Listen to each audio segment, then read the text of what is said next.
Hola a todos, buenas noches. Estamos listos para empezar nuestro envío del día de hoy. Hoy vamos a estar hablando acerca de opciones en el tratamiento del paciente con COVID-19 según su fase clínica. Hoy tenemos un gran invitado, es el doctor Carlos Zapa. El doctor Carlos Zapa es especialista en medicina crítica y de cuidados intensivos. Vamos a estar hablando con él acerca eh, de las opciones de tratamientos actuales que se tienen. Es una persona muy experimentada en diferentes áreas y bueno, aceptó la invitación de nuestro centro de entrenamiento para este en vivo que venimos haciendo hace ya casi un mes con diferentes profesionales de la salud, hablando de diferentes opciones de tratamiento acerca pues de la pandemia específicamente. Vamos a dar un poco de tiempo para que más gente se conecte, a darle tiempo también al doctor para que se pueda conectar y poder hablar con él ya directamente. Pueden ir dejando sus preguntas, queremos que nos escriban de dónde son, qué profesión tienen y si tienen alguna pregunta para ir tratando de resolverla. Cada uno de los temas que hemos venido haciendo han sido estructurados en base a eso, en tener una coherencia según pues todo esto, pero además con las preguntas que ustedes aparte para tener pues una línea en cuanto a cada una de las preguntas y de los temas. Ya estamos haciendo conexión con el doctor. Hola, buenas noches. Hola, buenas noches, doctor Carlos, ¿cómo está? Muy bien, gracias a Dios. Muchísimas gracias por la Perfecto. invitación. No, no, nada, aquí a usted al contrario por haber aceptado. Estamos en simultáneo también por Facebook. Aquí todo lo que hablamos por Instagram se escucha por Facebook. Demos un poquito de tiempo Excelente. para que más gente se conecte. Son las 8 en punto. Y bueno, gracias por haber aceptado esta invitación y sacar tiempo No, para hablar un poco en base pues a la ciencia y de tu experiencia también que va a ayudar a muchísimos profesionales de la salud que nos siguen en todas las redes. claro, no hay problema. La idea es en estos tiempos tan difíciles sumar y sobre todo hacer la diferencia para que entre todos podamos vencer esta terrible batalla que estamos librando. Así es, perfecto. Bueno, ya saben que pueden ir dejando sus preguntas para tratar de responderlas en este tiempo que vamos a estar con el doctor Carlos. Doctor, antes que nada queremos que se presente. Nos gustaría saber un resumen corto de tu currículum para que las personas lo conozcan. Bueno, mi nombre es Carlos Zapa, soy médico cirujano, especialista en cuidados intensivos y terapia intensiva de adultos. Con maestría en docencia universitaria, fellowship en cuidados intensivos oncológicos y tengo una segunda faceta como representante en Colombia del Comité Iberoamericano de Medicina Táctica y Operacional, con el que llevamos una serie de proyectos no solamente en Colombia, sino en toda Latinoamérica, con la parte de medicina prehospitalaria, atención del trauma y medicina táctica en general. Pues.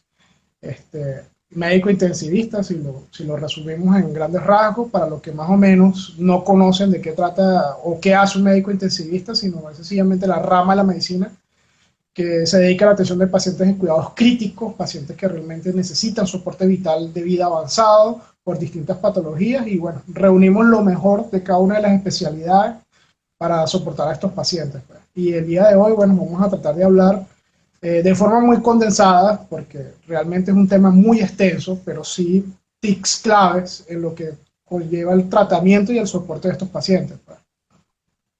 Perfecto. Bueno, pues hace poco, en las horas de la tarde, el Instituto Nacional de Salud, como siempre, publica las cifras actuales.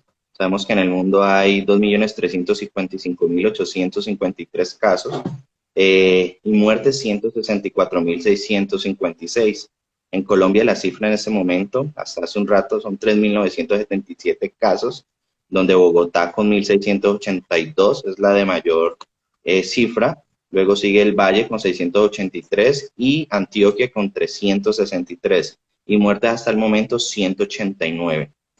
No sé si te acabaste de dar cuenta que hace algunos minutos el presidente Sí, aumentó la fecha pues el aislamiento obligatorio preventivo hasta el 11 de mayo. ¿Qué opinas ahí de eso, doctor?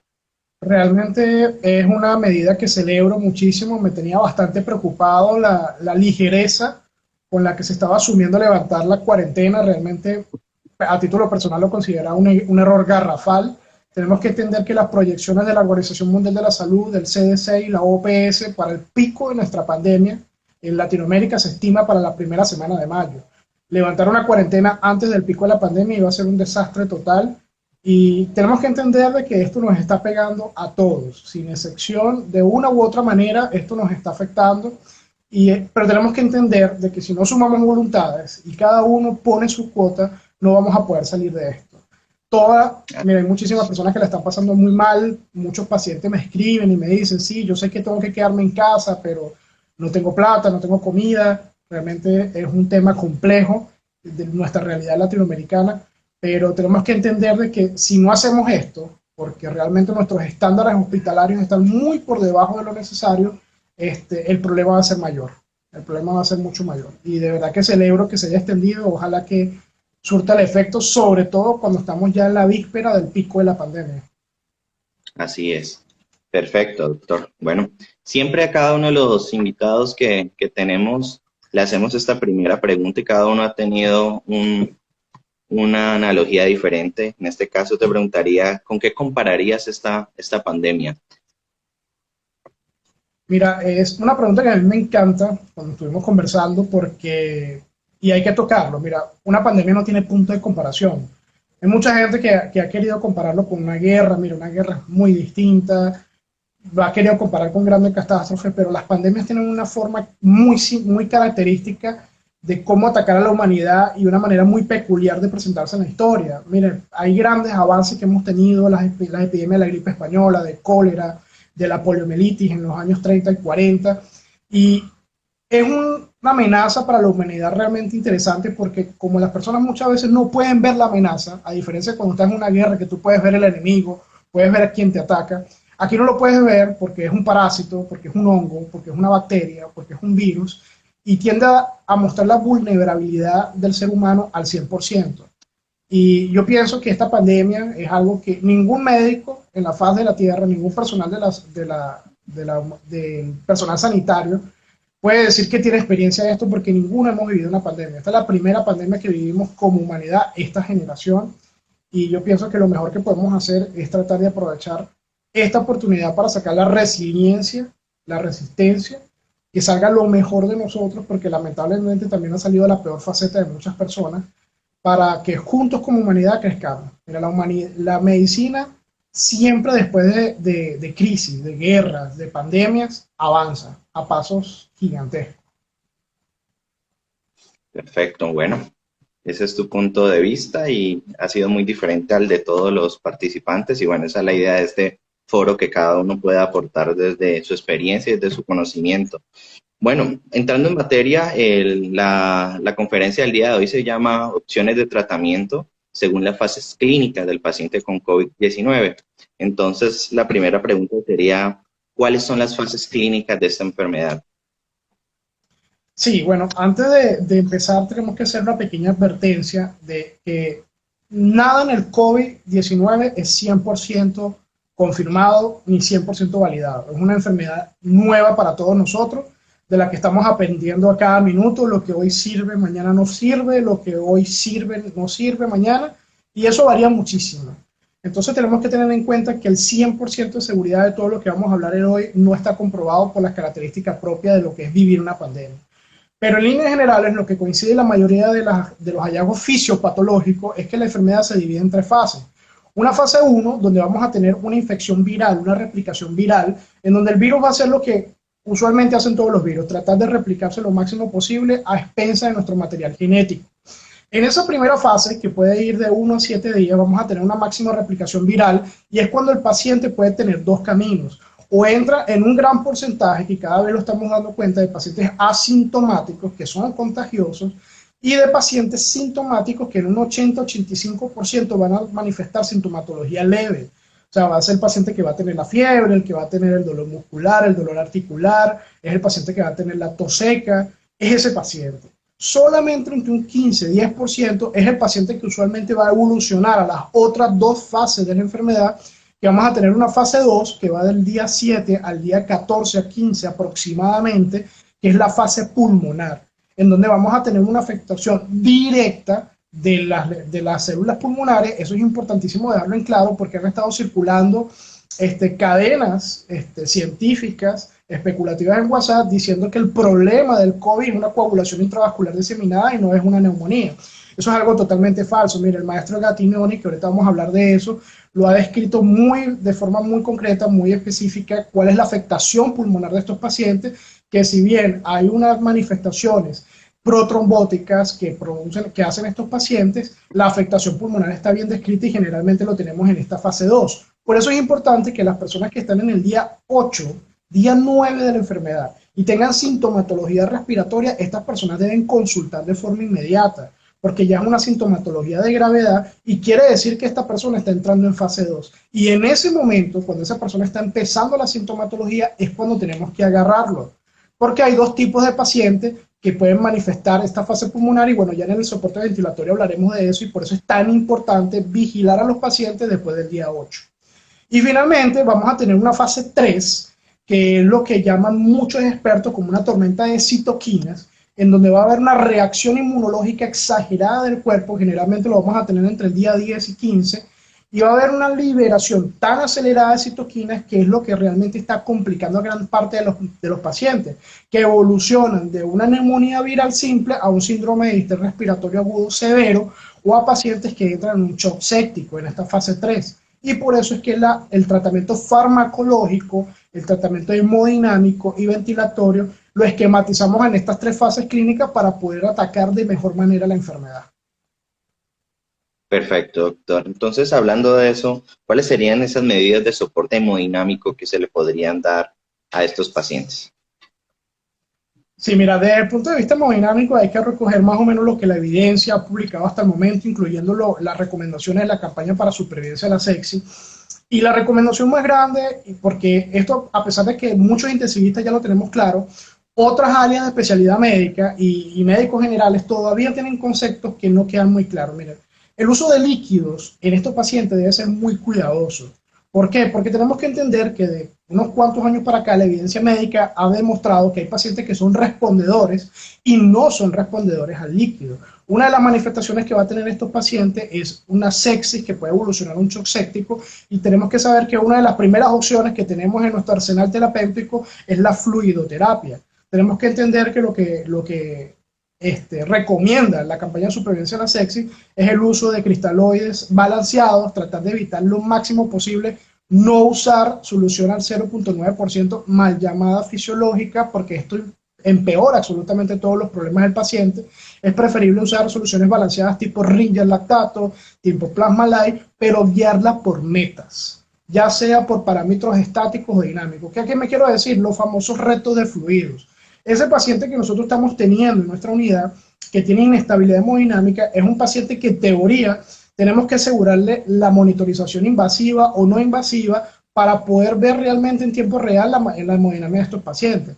Hacer esos pequeños retos de líquido. Por ejemplo, ¿cuánto se recomienda? Hay retos de líquido de 250 cc en 5 o 10 minutos y por parámetros estáticos y dinámicos evaluar la respuesta del paciente, porque como bien sabemos, un 50% de los pacientes pueden responder al líquido y podemos irnos guiando por fluidoterapia para ayudar a la hemodinámica de estos pacientes. Pero hay un 50% de pacientes que no son respondedores a la fluidoterapia y son pacientes en que la terapia inotrópica, la terapia vasoactiva, tiene que ser de forma más precoz. ¿Por qué soy insistente en este tema de hacer la fluidoterapia tan delicada y guiada por metas? Porque una de las alteraciones fisiopatológicas que ocurren en la sepsis en general, por causas virales, por causas bacterianas, fúngicas o parasitarias, es que hay una intensa disfunción endotelial que produce de por sí ya fuga de líquido del capilar al espacio intersticial. Eso produce un edema intersticial que desfavorece el transporte de oxígeno y obviamente causa un caos en la célula. Porque todos los cristaloides, sin excepción, hay que entender que ellos no permanecen en el espacio intravascular, no más de 2 a 3 horas. 80% de lo que usted le mete de líquido a un paciente se va al espacio intersticial. Por ejemplo, si usted le mete 2000 cc de Ringer a un paciente, como tradicionalmente le han enseñado a muchas personas, y es una práctica que recomiendo, tenemos que abandonar y reanimar más a los pacientes por meta, 1600 cc se van a ir al intersticio. Y todo lo que usted pensaba que iba a mejorar, ahora va a empeorar, porque la difusión de oxígeno no se va a llevar a cabo por el edema que usted acaba de causar.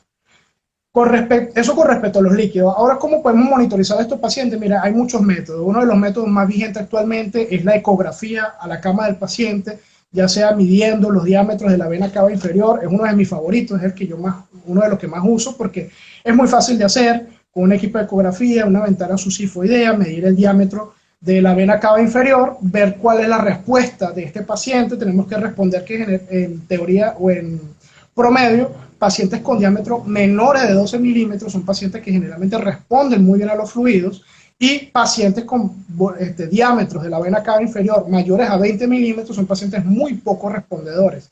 Claro, esto también hay que tener en cuenta, saber si el paciente está o no en ventilación mecánica, para de esa manera poder correlacionarlo. Por ejemplo, pacientes que están en ventilación mecánica, que están sometidos a presión positiva, se dice que, por ejemplo, el índice de colapso de la vena cava inferior de 30 a 50%, ese índice, en pacientes sin ventilación mecánica son pacientes respondedores.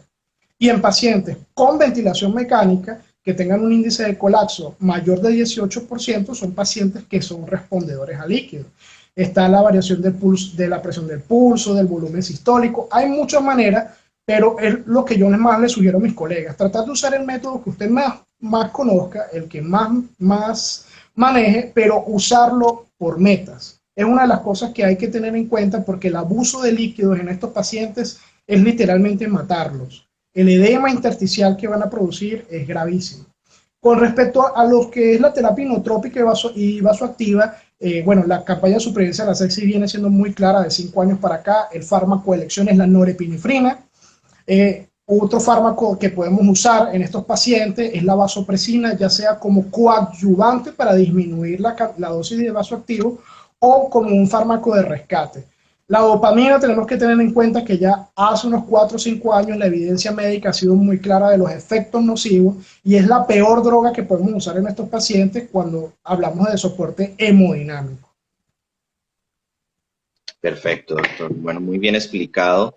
De pronto alguna recomendación, por ahí veía alguna pregunta acerca de estos manejos, pero hablando específicamente según los niveles hospitalarios que tenemos acá. Sabemos que hay nivel 1, nivel 2, nivel 3. ¿Alguna recomendación? Porque hay mucha gente que de pronto dice, bueno, todo esto que se habla aquí no es adaptable a mi realidad. ¿Qué podrías recomendar ahí?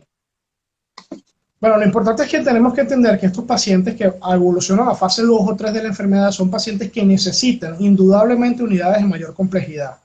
Si usted tiene un paciente de esto, un nivel 1, un nivel 2, es un paciente que usted tiene que saber que tiene que diferir en lo máximo, en el mínimo tiempo posible, a una unidad de mayor complejidad.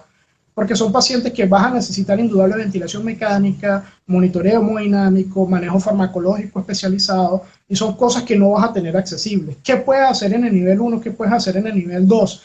Entender que el soporte que hay que darle a estos pacientes, por ejemplo, de oxigenoterapia, de nebuloterapia, todas esas medidas estándares hay que usarlas con mucho cuidado, porque en estos pacientes tenemos que recordar que, por ejemplo, la oxigenoterapia de alto flujo genera muchos aerosoles, la nebuloterapia genera muchos aerosoles, y lejos de ayudar al paciente vas a terminar contagiando toda la sala de emergencia. Entonces son medidas que tenemos que tomar con muchísimo cuidado, tener un buen algoritmo de trabajo, saber clasificar a los pacientes y hacer un buen triaje de material y personal.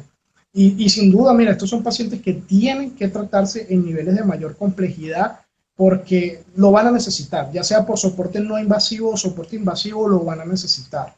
Y con respecto a los líquidos, mira, hay muchos métodos. Mira, la variación de presión de pulso con un simple electrocardiograma y un saturómetro de oxígeno puede sacar variación de presión de pulso, que es uno de los parámetros que puedes usar para saber si un paciente responde o no responde a líquido. En la web consiguen muy buenos documentos acerca de cómo sacar estos cálculos, no es tan complicado, y un aparato de electrocardiografía y un parámetro de pulsiosimetría son dos cosas que generalmente en un nivel 1 o un nivel 2 tenemos, y se pueden usar para monitorizar a estos pacientes mientras lo diferimos a un nivel de mayor complejidad. Perfecto, doctor. Hablando entonces Siguiendo con las medidas de soporte, hablemos de la parte ventilatoria. ¿Cómo serían estas medidas de soporte? Sí, mira, a nivel ventilatorio quiero sacar acotación porque pienso que es el camino más correcto. La revisión que hizo recientemente el maestro Gattinoni, una autoridad mundial en la ventilación mecánica, y fíjate que describe él. Él está describiendo que estos pacientes están teniendo un comportamiento bastante característico. O sea, no se están comportando como el síndrome de distrés respiratorio típico al que estábamos acostumbrados todos nosotros. Él lo define en tipo L y tipo H. L de low, de bajo, porque son pacientes que van a tener niveles de saturación muy bajos, pero son pacientes que tienen escasa sintomatología respiratoria. Son los pacientes que están llegando. Recientemente a mí me llegó un paciente de eso y realmente es increíble verlo, lo que nosotros llamamos los hipóxicos felices. Son pacientes que tienen niveles de saturación de 70, 80%, pero con una sintomatología respiratoria muy leve. No son el paciente que nosotros estamos acostumbrados a ver taquipneico, disneico, diaforético. ¿No? El paciente te llega hablando, te llega conversando con esos niveles de saturación, porque ¿qué pasa? El COVID-19 está haciendo una afectación a nivel pulmonar muy típica que no es la respuesta típica. Cuando nosotros tenemos hipoxia, una de las respuestas compensadoras es la vasoconstricción del circuito pulmonar. ¿Qué está viendo Gattinoni? Que reportó es que estos pacientes, que más o menos son un 80-90%, no están teniendo la vasoconstricción pulmonar. Al contrario, están teniendo vasodilatación del circuito pulmonar. Entonces son pacientes que estamos teniendo con una neumonía viral, con niveles de saturación bajos, con escasa sintomatología, pero son pacientes que tienen un pulmón seco, tienen un pulmón liviano, que tienen una compliance normal. Entonces, estos pacientes, las medidas tradicionales que nosotros usamos para el distrés no van a funcionar. ¿Por qué? Porque como es un pulmón que está aireado, o sea, el problema aquí no es un problema de ventilación, sino aquí vamos a tener un problema de un índice de ventilación-perfusión alterado. Vas a tener alveolos llenos de aire. O sea, el aire está llegando al alveolo, pero la perfusión, allí es donde está el problema, porque no tienes la vasoconstricción.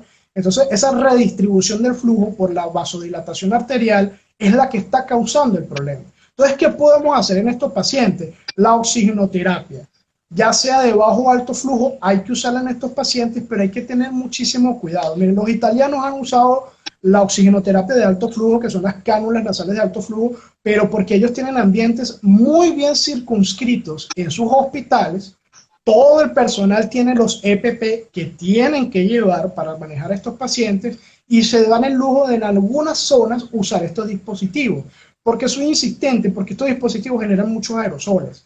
Inclusive la ventilación mecánica no invasiva nasal o buconasal también genera mucho aerosol y hay que tener mucho cuidado.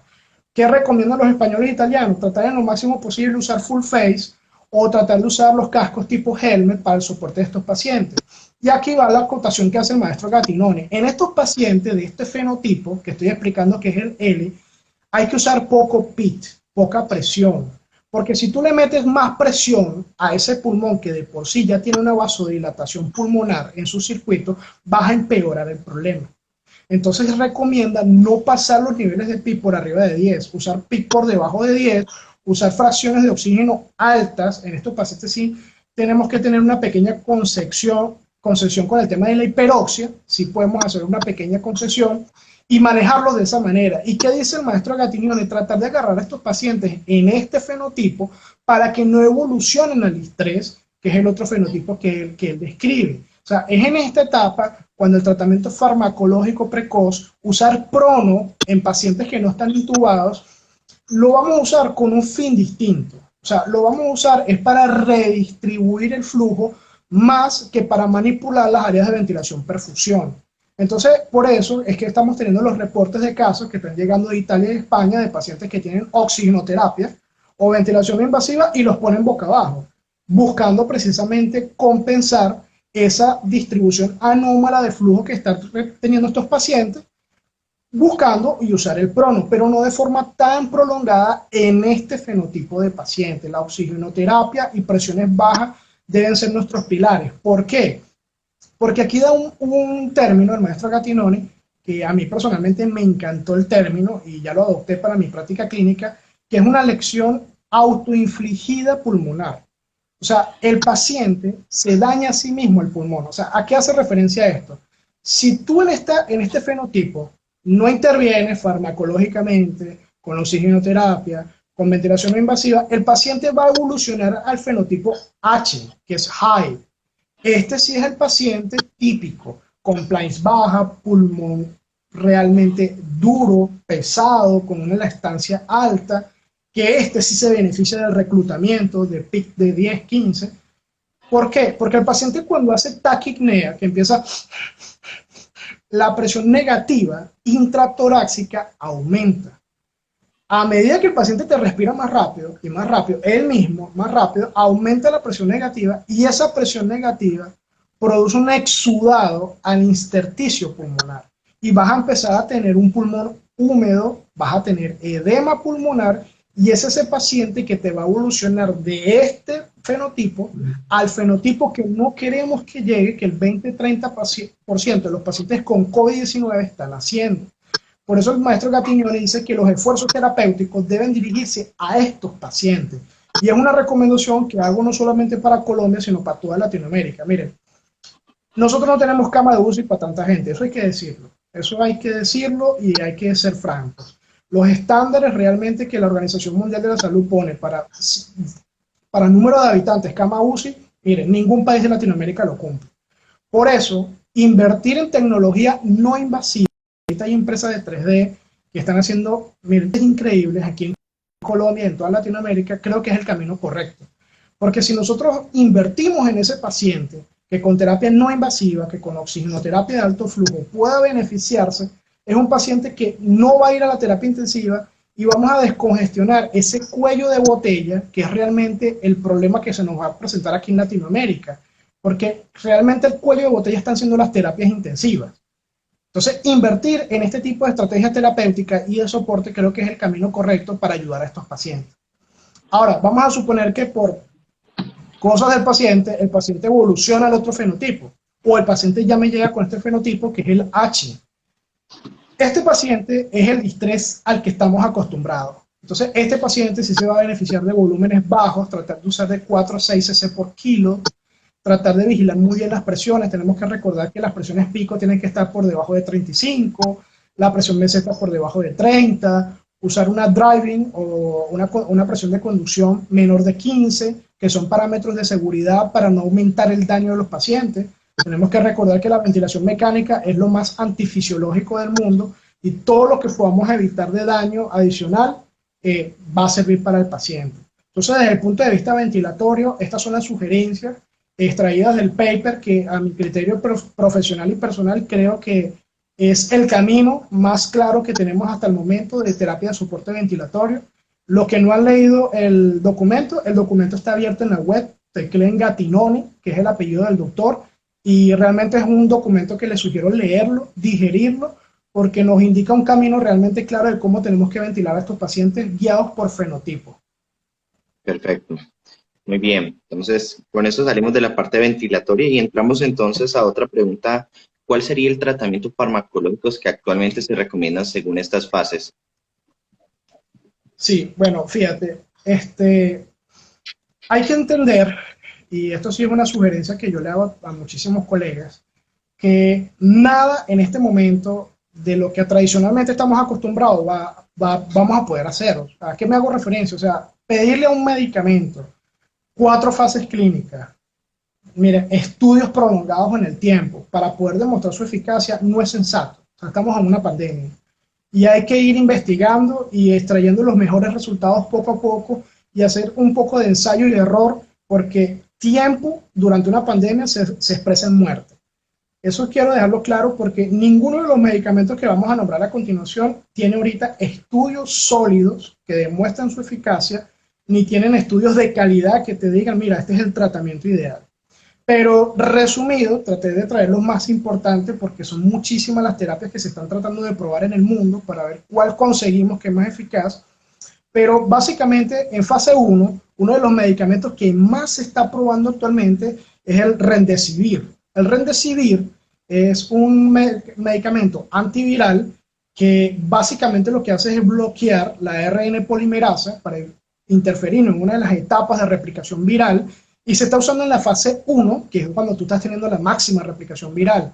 Este medicamento, por lo menos en los protocolos de España e Italia, que son dos de los países que más están usando este medicamento en ensayos clínicos, están usando dosis estándar de 200 miligramos el primer día y 100 miligramos diarios por un lapso de 5 a 10 días. Haciendo una revisión en Cochrane, en PubMed y en varios buscadores médicos, ¿qué dice la evidencia? Hasta el momento, la evidencia es muy débil. El estudio que más o menos se acerca a hacer un poquito de evidencia en este tema es el Solidaridad, que está haciendo la Organización Mundial de la Salud. Es un estudio global explorando 5 líneas farmacológicas y hasta el momento ha demostrado menos tasas de hipoxemia, más rápida recuperación en la ventilación y acortar los días de sintomatología de los pacientes, pero todavía no ha sido muy concluyente. En esta fase 1, también otro de los medicamentos que se está usando es la hidroxicloroquina y la cloroquina, que son fármacos que conocíamos tradicionalmente por ser eficaces en la lucha contra la malaria, pero la hidroxicloroquina tiene un efecto muy particular que lo hace prometedor para estos pacientes.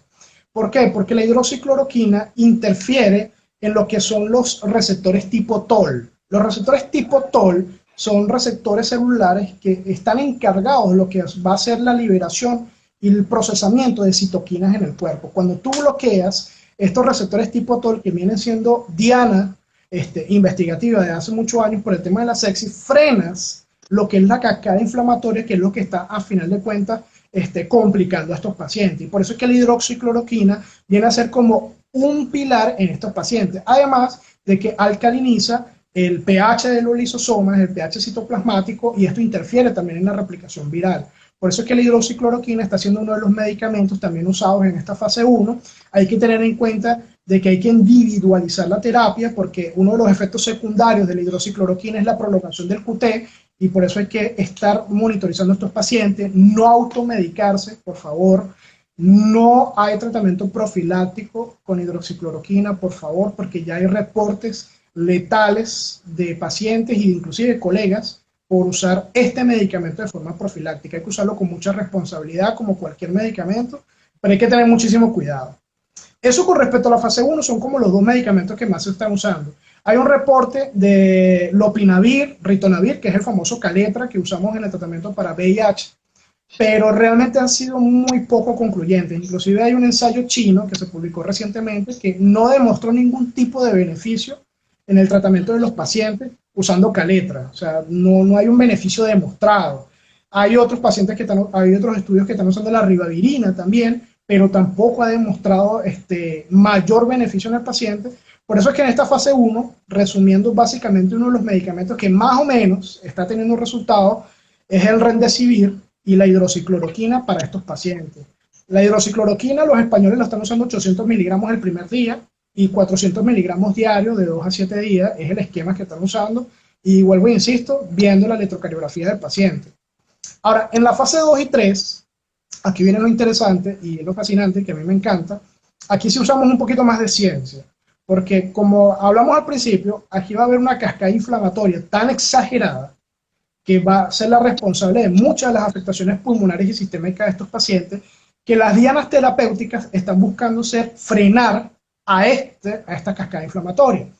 Uno de los fármacos que se está usando ahorita es el tocilizumab, que es un anticuerpo monoclonal, es terapia biológica y es un bloqueador de la interleuquina 6.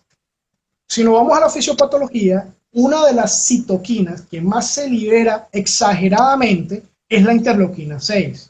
Entonces, por eso, ciertos investigadores, incluyendo la Organización Mundial de la Salud, que también está haciendo un ensayo paralelo, están probando esta terapia biológica para ver si bloqueando esa interleuquina que bloquea la cascada inflamatoria y la tormenta de citoquinas, podemos frenar las complicaciones que al final de cuentas son lo que están matando a estos pacientes. ¿Cuál es el problema de usar estos anticuerpos monoclonales? Que son increíblemente costosos. Una dosis de tocilizumab vale 700 euros, una dosis. Y más o menos, ¿cuántas dosis usa? Usa de 2 a 3 dosis. O sea, estamos hablando que en promedio un paciente se puede gastar 2.100 euros, que en pesos colombianos es plata, por cada paciente. Por eso es que ahorita estamos esperando los ensayos, estamos esperando realmente los resultados en base a la evidencia para ver si realmente puede funcionar, pero en teoría sería una muy buena diana. ¿Qué otros fármacos se están usando aquí? Los viejos confiables esteroides. Con los esteroides, yo quiero decir una frase de un viejo maestro que siempre nos decía, miren, los esteroides sirven para todo y no sirven para nada. Los esteroides hay que usarlos con cuidado. Para los esteroides, es como literalmente echarle gasolina al fuego, porque vas a inmunosuprimir al paciente. Entonces hay que tener muchísimo cuidado, individualizar a ese paciente por marcadores de mal pronóstico.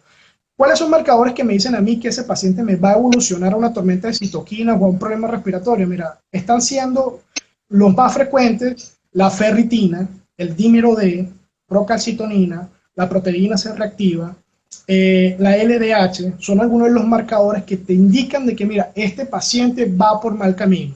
Sobre todo la ferritina está siendo muy validada en aquellos pacientes que tienen niveles por arriba de 6.000. Son pacientes que tú tienes que decir, ojo, cuidado, este paciente va para tormenta de citoquinas y es el paciente en el que tienes que ser más agresivo.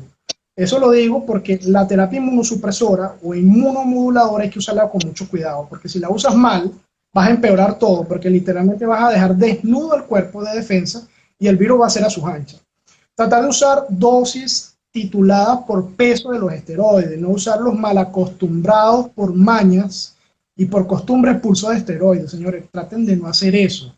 Por ejemplo, la metilprednisolona, las dosis que se recomiendan es de 0.5 a 1 miligramo por kilo de peso en estos pacientes en ciclo de 5 a 7 días. Tratemos de evitar los pulsos grandes porque eso empeora todo el problema, pero lo podemos usar en segunda y tercera fase.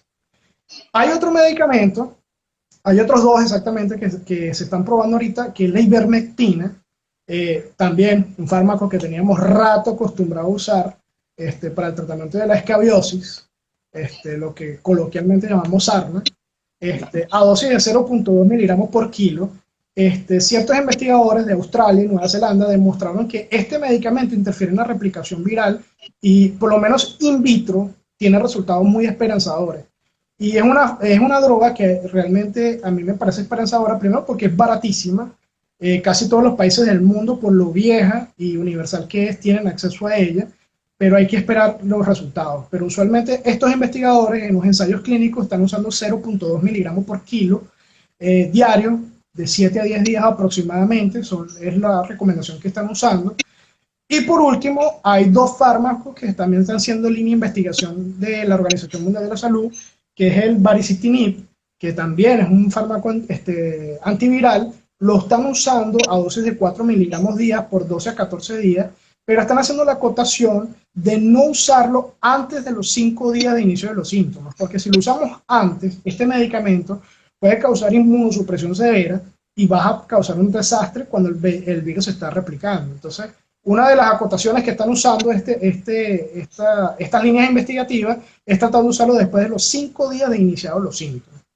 Y el famoso fármaco que está circulando en cadenas de WhatsApp a diestra y siniestra, que es el interferón alfa 2B, miren, también es un fármaco que se está probando, hay algunos ensayos que están haciendo en este momento, no es la panacea, como dicen las cadenas de WhatsApp, que ya Cuba consiguió la cura, no, miren, es un fármaco inmunomodulador que por años ha sido usado para muchísimas patologías inmunitarias, está siendo usado por esquema subcutáneo, como tradicionalmente lo usamos, que son 3 millones de unidades internacionales subcutáneas, lo pueden usar 2 o 13 veces por semana, eso va a depender del paciente, del contexto clínico, pero también es un fármaco que está en línea experimental en estos momentos.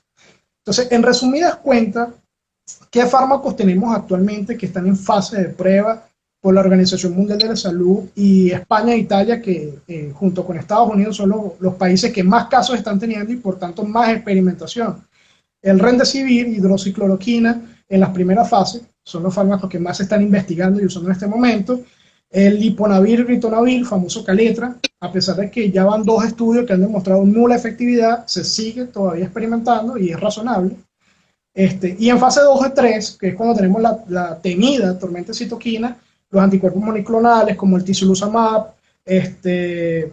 los esteroides, el baricitinib, la ivermectina, el interferón, son los fármacos que se están usando en este momento y otras más, que son las líneas investigativas más prometedoras en este momento, pero que tenemos que entender que estamos investigando, probando y tratando al mismo tiempo, porque tenemos una pandemia que está avanzando a pasos agigantados. Así es, doctor. Te quiero hacer una pregunta de uno de los participantes desde Ecuador, el doctor Iván López, es cirujano. Él habla si se recomienda asociar antibióticos de amplio espectro, siguiendo pues las recomendaciones de todo lo que es sobreviviendo a la sepsis. Sí, mira, de verdad que es muy buena pregunta y muy buena acotación del doctor Iván, porque hay que entender que tenemos que evitar no sé si muchos están familiarizados con el argot de los caballos, lo que son las gríngolas, esos visores, tratar de evitar la visión de túnel. A pesar de que estamos en una pandemia, los protocolos siguen siendo los mismos.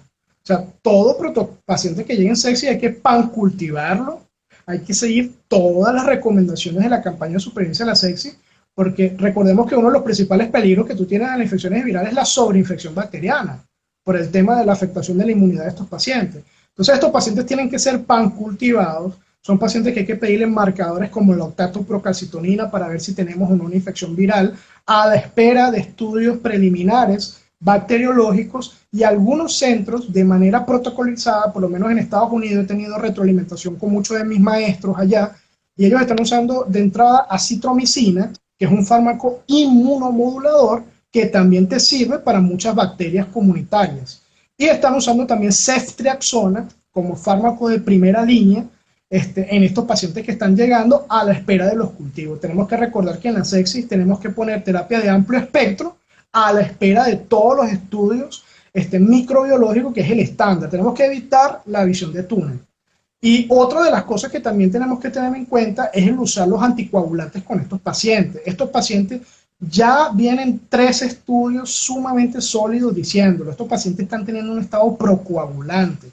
Usar dímero D, el dímero D está siendo un marcador pronóstico en estos pacientes, y ya de entrada se está recomendando usar enoxaparina a dosis de una unidad internacional por kilo, porque realmente estos pacientes están haciendo fenómenos protrombóticos que ya empeoran todo el problema pulmonar que de por sí tienen estos pacientes. Entonces también es importantísimo ese tema de usar anticoagulantes en estos pacientes y estar monitorizándolos por dímero D, que está siendo uno de los marcadores más pronósticos en este paciente. Inclusive en una revisión que se hizo en Nueva York, que me encantó, ellos vieron que los pacientes que tenían dímero D por arriba de los 1000 microgramos eran pacientes que tenían peor pronóstico y más fenómenos protrombóticos.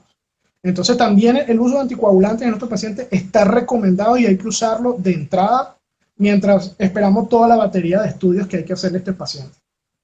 Perfecto, y con eso resolviste la pregunta que tenía una doctora de nombre Andreina acerca de los anticoagulantes. Y bueno, como última parte de esta charla, ¿qué recomendaciones tienes en general para personal especialista en UCI, en urgencias? Sí, bueno, rápido, que acabo de la pregunta de la misma doctora Andreina, ¿en qué fase iniciamos los anticoagulantes? Apenas llegue el paciente. O sea, apenas lo ingreses, inicia la terapia anticoagulante. Porque son pacientes que, grandísima mayoría, esta revisión de Nueva York, como le menciono, en pequeña o en mayor medida, estos pacientes todos están haciendo fenómenos procoagulantes. Entonces hay que usarlo de entrada con estos pacientes. Con respecto a recomendaciones generales, mira, ya lo he dicho tanto que yo lo resumo ya en cuatro recomendaciones. Mira, si viviéramos en Narnia, porque ojalá viviéramos en Narnia, mira, operar en ambientes de presión negativa es lo mejor, porque los ambientes de presión negativa te dan un control del aire que está en el ambiente en el que estás trabajando, y vas a tener un mejor control de lo que puede ser la diseminación del virus de paciente a paciente o en el personal sanitario. Mi segunda recomendación va dirigida a mis colegas y a todo el personal de primera respuesta. Miren, los EPP no son negociables. Miren, un bombero, miren, yo que trabajo, una de mis segundas pasiones, que es trabajar con las personas de primera respuesta, un bombero ni loco se mete en un incendio sin sus equipos. Un policía no sale a la calle sin pistola. Un militar no va a salir sin armamento y artillería a la guerra. Señores, lo mismo, por favor, no romanticemos el suicidio. Los EPP no son si queremos, no es si me lo dan. Los EPP son obligatorios y deben ser los EPP adecuados. Señores, la tasa de mortalidad en el personal sanitario de primera respuesta es alarmante. Ya en Colombia llevamos 2 colegas muertos, en Italia llevamos más de 100 colegas muertos, en España 14.600 personas del personal sanitario de primera respuesta contagiados, y yo creo que tenemos que tomarnos en serio esto. Exijan sus EPP. La vocación no es antimicrobiana, recuérdense. La vocación no es antimicrobiana, los EPP sí. La tercera recomendación, miren, es usar el equipo adecuado y la farmacología adecuada, pero guiado siempre por metas y por el paciente. Esto no es una receta de cocina. Mira, tenemos que individualizar las terapias, como por ejemplo cuando hablamos ahorita de los fenotipos ventilatorios, hay que ver qué fenotipo es el paciente, hay que ver si hemodinámicamente el paciente responde o no responde al líquido, si es un paciente cardiópata, yo sé que la hidroxicloroquina, cuidado, si es un paciente con terapia que tiene patologías inmunitarias o es un inmunosuprimido, yo sé que usar terapias inmunosupresoras va a ser peor. Entonces tenemos que individualizar muy bien a estos pacientes y entender que cada paciente es un mundo. A pesar de que tengamos una masa de pacientes, la terapia tiene que ser individualizada. Obviamente vamos a tener estándares por la masa de pacientes, pero tenemos que tratar en lo posible siempre individualizar la terapia para tener la menor cantidad de daño posible. Y mi cuarta sugerencia final es, mira, sean la diferencia. Es preocupante la cantidad de reportes de personas literalmente corriendo al personal sanitario de sus apartamentos, de sus casas, gente haciendo realmente su quincena con esta tragedia, pero yo soy un fiel creyente de que los buenos somos más, pero los buenos vivimos callados, entonces ya es bueno de que los buenos dejemos de estar callados y empecemos a alzar la voz y a marcar la diferencia y cada uno de nuestros espacios tratar de aportar, porque mira, esta pandemia puso de rodillas a los países más desarrollados del mundo, a los sistemas sanitarios mejor valorados del mundo. Mira, España tiene casi 8 años teniendo uno de los sistemas sanitarios mejor valorados del mundo y España está de rodillas ante el coronavirus. Entonces, yo creo que tenemos que entender eso, de que si no nos unimos todos, y cuando digo todos es todos, desde el que limpia el hospital hasta el médico intensivo, hasta el que administra el hospital, mire, esta pelea no la vamos a ganar. No la vamos a ganar ni en 1.000.000 de años. Ni Gattinoni, que es el padre de la ventilación mecánica, va a ganar esta batalla. Entonces es importante que seamos la diferencia, que marquemos esa diferencia todos de nuestros espacios, porque no es fácil. Es una enfermedad de la que estamos aprendiendo todos los días y quizás todo lo que hablamos hoy mañana no sirva, porque así es el coronavirus. O sea, estamos aprendiendo sobre la marcha todos los días. Bueno, doctor, pues creo que aquí viendo los comentarios, tanto por Facebook como por Instagram, la gente está muy contenta y se solucionaron algunas preguntas de las que hacían y pues de todas las que teníamos pactadas, cumplieron pues con todo lo que mucha gente como duda tenía. Le agradecemos mucho el tiempo, el espacio, la dedicación en este tiempo. Creo que ha sido una de las mejores charlas que hemos tenido. Ha sido un tema muy diferente a los demás y bueno, nada, agradecerle por su tiempo. Esta conferencia para las personas que están conectadas o se conectaron apenas va a quedar en YouTube. También la vamos a subir aquí a través del IGTV en un rato para que la tengan en cuenta y la compartan porque creo que mejor explicado y tan resumido, tan claro, tan conciso, va a ser difícil conseguirlo. Entonces, en un rato la van a tener. Entonces, muchísimas gracias, doctor, por su tiempo. No, muchísimas gracias a todos ustedes y bueno, cuídense mucho, quédense en casa, lávense las manos y por favor sentido común. Si vamos a descubrir algo que cure esto, no va a llegar por WhatsApp. Recuérdense de eso, por favor. No es el pelo en la Biblia. Exactamente, con el pelo de la Biblia. Bueno, feliz noche. Muchísimas gracias a todos los participantes. Bueno, Dios los bendiga. Bueno, hasta luego.